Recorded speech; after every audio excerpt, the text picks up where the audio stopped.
Hi, it's Ralph and Lonnie D'Amigas back again for Planetary Calendar. We're going to be looking at the forecast for January 2025. And as you know, we're doing weekly forecasts now, but we're only sending monthly notifications.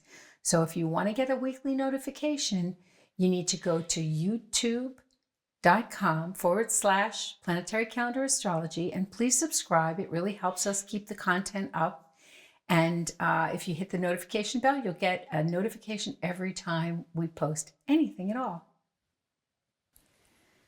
So now we're going to get right into the week of the 5th through the 11th. And this is an interesting week. We have two different letters for the week, C and D. On the Tuesdays where you're going to really notice it, because that's a black box day. It means there's a lot of challenging aspects going on. The moon will be in Aries all day. By the way, it's Epiphany Day, which is also known as Three Kings Day, which is also known as Astrologer's Day. So it's a good day to celebrate. Definitely go out to dinner. Mars enters Cancer. Oh, that happens too. Goes into the sign of the Crab. That's going to be early in the morning. So it's back, but realize it's backing in. Mars has been retrograde. People feeling kind of frustrated. People feel like they can't move ahead. There's a lot of that going around.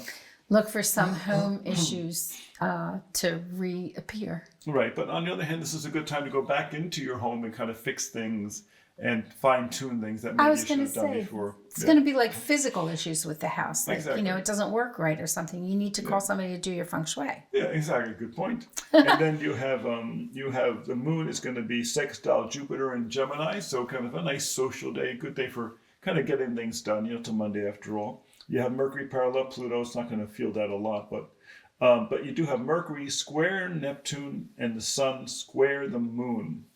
So it's a good day for getting things done. Don't plan on sitting on your hands today, because if you do, problems are going to tend to come to you.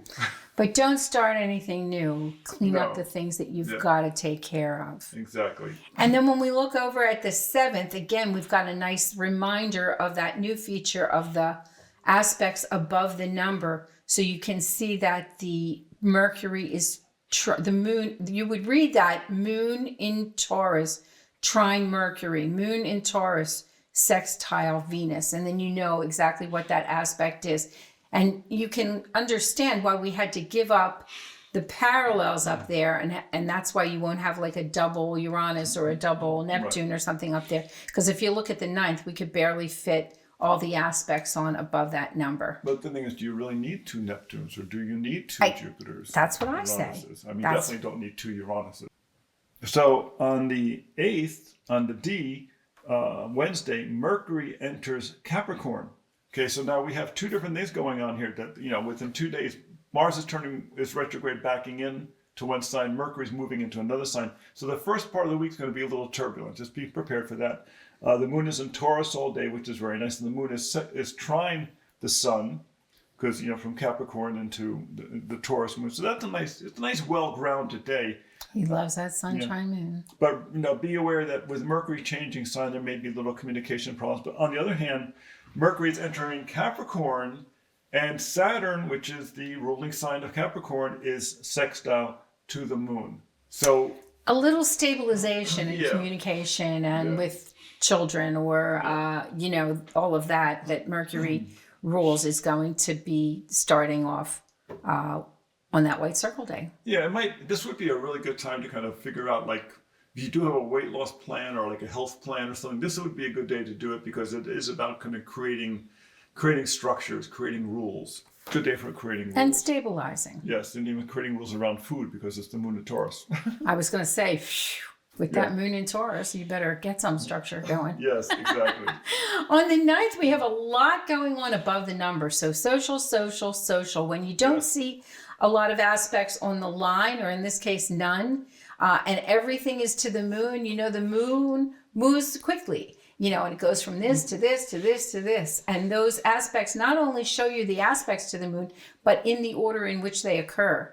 So the moon is first going to make that conjunction to Uranus, and then that sextile to Neptune, then another sextile to Mars, and they go in order like that. So that's another feature that helps you keep track of those planets. Yes, exactly.